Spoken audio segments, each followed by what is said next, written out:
എല്ലാവർക്കും സ്വാഗതം. ഈ റിവ്യൂ ഇഷ്ടപ്പെടുവാണെങ്കിൽ ഒന്ന് ലൈക്ക് ചെയ്തും സബ്സ്ക്രൈബ് ചെയ്തും സപ്പോർട്ട് ചെയ്യണേ.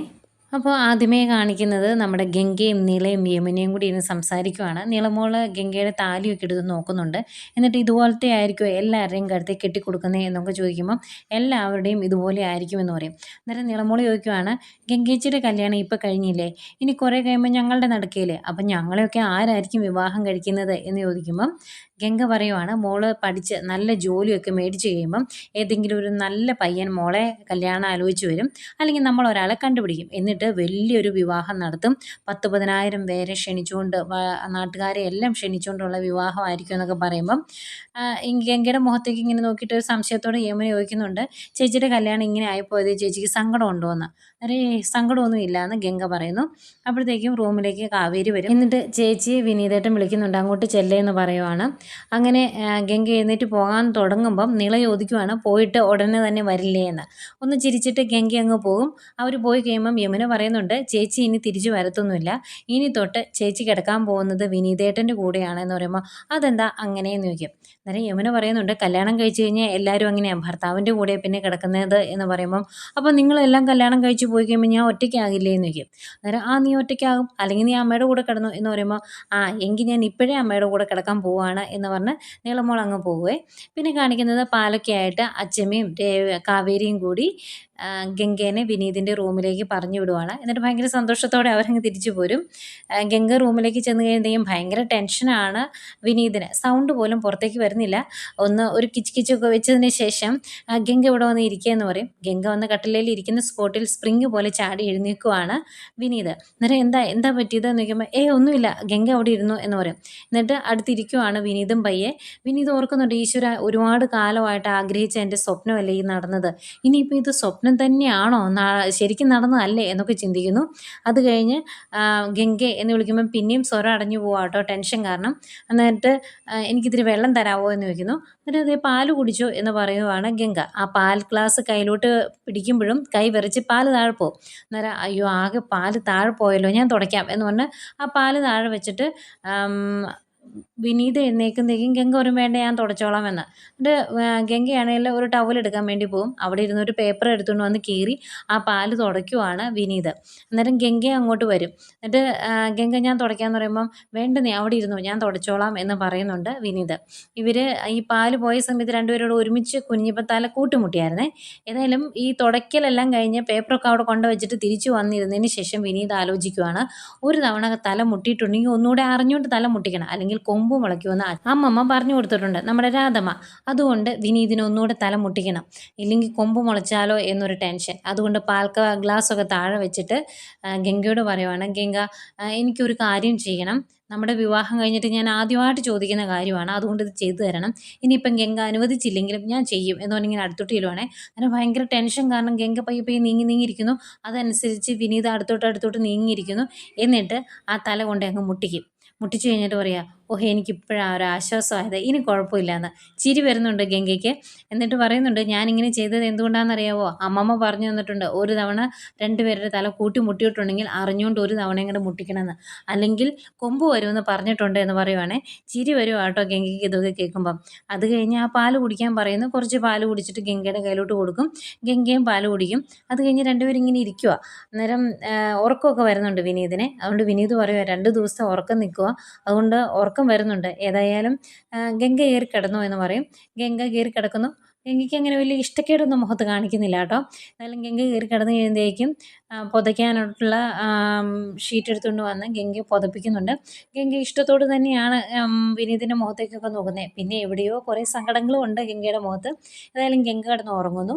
വിനീത് ആ കാൽച്ചോട്ടിൽ ഇങ്ങനെ കുറച്ച് നേരം ഇങ്ങനെ ആലോചിച്ചൊക്കെ ഇരുന്നിട്ട് കിടന്ന് ഉറങ്ങുവാണ്. ഏതായാലും നേരം വെളുക്കുമ്പം കാണുന്നത്, ഗംഗ കിടന്ന് ഉറങ്ങിയിട്ട് എഴുന്നേൽക്കുമ്പം കാണുന്നത് ഗംഗയുടെ ആ കട്ടിലിൻ്റെ ഒരു സൈഡിലായിട്ട് കയറി കിടന്ന് ഉറങ്ങുന്ന വിനീതിനെയാണ്. കുറച്ച് നേരം വിനീതിനെ ഇങ്ങനെ നോക്കിയിരിക്കും. എന്നിട്ട് ഗംഗ റൂമിൽ നിന്ന് എഴുന്നേറ്റ് പുറത്തേക്ക് പോവുകയാണ് ഫ്രഷ് ആകാൻ വേണ്ടി. പിന്നീട് നിവിനെ കാണിക്കുന്നുണ്ട്. നിവിൻ രാവിലെ എഴുന്നേറ്റ് വരുമ്പോൾ നിവിൻ്റെ അമ്മ രാജലക്ഷ്മി ചോദിക്കുന്നുണ്ട്, എടാ നീ ഇന്നലെ താമസിച്ചാലോ വന്നത്, എവിടെ പോയതായിരുന്നു എന്ന് ചോദിക്കുമ്പോൾ ഞാൻ നേരത്തെ വന്നല്ലോ എന്ന് പറയും. അന്നേരം ആസിഫ അവിടെ ഇരുന്ന് പറയുന്നുണ്ട്, അതെ, അവന് ഒരുപാട് കല്യാണങ്ങളൊക്കെ നടത്താനുള്ളതല്ലേ, അതിൻ്റെ തിരക്ക് കൊണ്ടാണ്, ഇന്നലെ ഒരു കല്യാണം ഉണ്ടായിരുന്നു എന്ന് പറയും. രാജലക്ഷ്മി കളിയാക്കി പറയുവാണ്, ഇന്നലെ ഒരു കള്ളക്കല്യാണം സുബ്രഹ്മണ്യ ക്ഷേത്രത്തിൽ വെച്ച് നടന്നു എന്ന് കേട്ടു എന്ന്.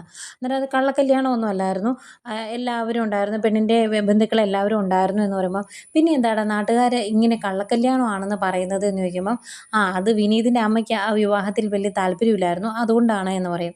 അന്നേരം രാജലക്ഷ്മി പറയുന്നുണ്ട്, സ്വന്തം ആങ്ങളയുടെ മകളെ വിവാഹം കഴിപ്പിക്കാൻ സുജാതയ്ക്ക് ഇഷ്ടമല്ല എങ്കിൽ ആ കുടുംബത്തിൻ്റെ അവസ്ഥ എന്താണ് എന്ന് നീ ഒന്ന് ചിന്തിച്ചു നോക്കിയേ.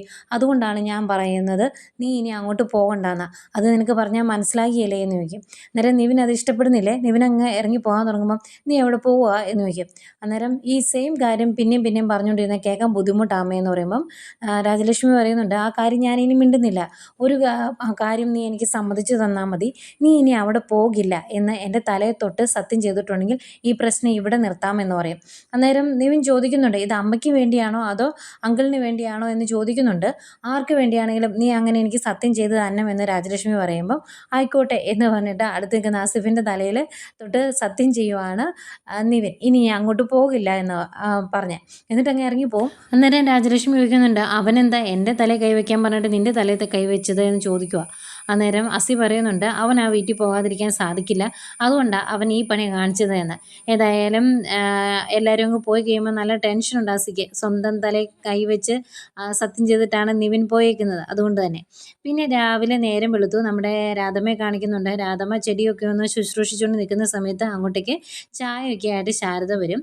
അന്നേരം ഓടി വന്ന് ഒരു ചായ എടുക്കാൻ തുടങ്ങുവാണ് കാവേരി. അന്നേരം കാവേരിനെ വഴക്ക് പറയുന്നുണ്ട് ശാരദ, രാവിലെ എഴുന്നേറ്റ് പല്ല് പോലും തേച്ചിട്ടില്ല, തണുപ്പാന്ന് പറഞ്ഞാൽ പല്ല് തേക്കാതെ നടക്കുക, ആ തണുപ്പുള്ള വെള്ളത്തിലാണ് ഞാൻ കുളിച്ചിട്ട് വന്നിരിക്കുന്നത് എന്നൊക്കെ പറയുന്നുണ്ട്. കാവേരി അവിടെ ചിനുങ്ങിക്കൊണ്ട് നിൽപ്പുണ്ടേ. അന്നേരം ഇവർ സംസാരിച്ചുകൊണ്ട് നിൽക്കുന്നേക്കും അങ്ങോട്ടേക്ക് ഗംഗ ഇറങ്ങി വരും. അന്നേരം ഗംഗയെ കാണുമ്പം ഒരു ഗുഡ് മോർണിംഗ് ഒക്കെ പറയുന്നുണ്ട്, പതിവില്ലാതെ അച്ചമ്മ രാധമ്മ. അന്നേരം ഇങ്ങനെ സംശയിച്ച് നിന്നിട്ട് ഗുഡ് മോർണിംഗ് എങ്ങനെ പറയുവാണ് ഗംഗ. അന്നേരം മോൾ ഇന്നലെ ഉറക്കമൊക്കെ എങ്ങനെ ഉണ്ടായിരുന്നു? കുഴപ്പമില്ലായിരുന്നു, നന്നായിട്ട് ഉറങ്ങി എന്ന് പറയും. അന്നേരം നന്നായിട്ട് ഉറങ്ങിയോ, പോയി കിടന്നതേ ഉറങ്ങിയോ എന്നൊക്കെ ഇങ്ങനെ കിളി ചോദിക്കുക. അന്നേരം പോയി കിടന്നതേ ഉറങ്ങി, പ്രശ്നമൊന്നും ഇല്ലായിരുന്നല്ലോ എന്ന് പറയുമ്പം മോൾ എന്തിനാ നേരത്തെ എഴുന്നേറ്റ് വന്നത്, കുറച്ച് നേരം കൂടെ കിടന്ന് ഉറങ്ങാൻ മേലായിരുന്നോ എന്ന് ചോദിക്കും.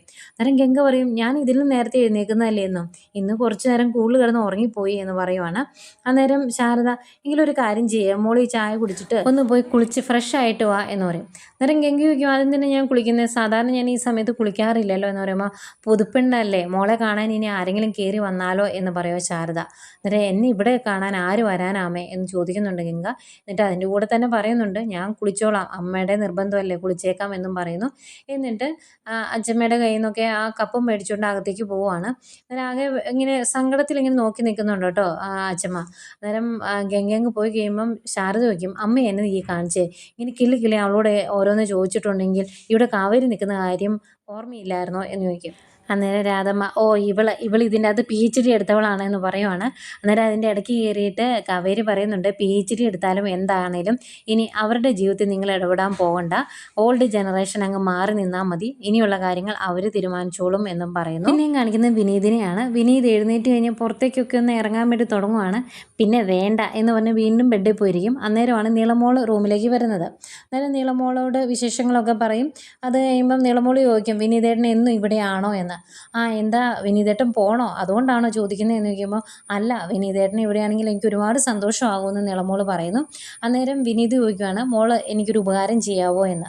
എന്താ എന്ന് ചോദിക്കുമ്പോൾ, പല്ല് തേക്കുന്ന ഒരു ബ്രഷ് എടുത്തുകൊണ്ട് വരാവോ എന്ന് ചോദിക്കും. അന്നേരം ആ കാര്യം ഞാൻ ചേച്ചിയോട് പോയി പറയാമെന്ന് പറഞ്ഞ് നില അങ്ങോട്ട് പോകും. ഇങ്ങനെ ഓരോ കാര്യങ്ങൾ ഓർത്തിരിക്കുന്ന വിനീതിനെ കാണിച്ചുകൊണ്ട് ഇന്നത്തെ കഥ തീരുന്നു. പിന്നെ നാളത്തെ പ്രൊമോ കാണിക്കുന്നുണ്ട്. പ്രൊമോയിൽ വിനീതിനാകെ വിഷമമാണ്. അതുകൊണ്ട് തന്നെ രാധമ്മയോട് ചോദിക്കുന്നുണ്ട്, അമ്മ ഇപ്പം എന്തെടുക്കുമായിരിക്കും, അമ്മയ്ക്ക് വിഷമമായിരിക്കുമോ, അമ്മയുടെ കാര്യം അന്വേഷിക്കണ്ടേ എന്നൊക്കെ ചോദിക്കുമ്പോൾ രാധമ്മ പറയുന്നുണ്ട്, അവളിപ്പം നന്നായിട്ട് തിളച്ച് നിൽക്കുമല്ലേ, ആ തിളക്കലൊക്കെ ഒന്ന് ശാന്തമാകട്ടെ എന്നിട്ട് സംസാരിക്കാം, നിൻ്റെ അമ്മയുടെ സ്വഭാവം നിനക്ക് അറിയാവുന്നതല്ലേ എന്നൊക്കെ ചോദിക്കുന്നു.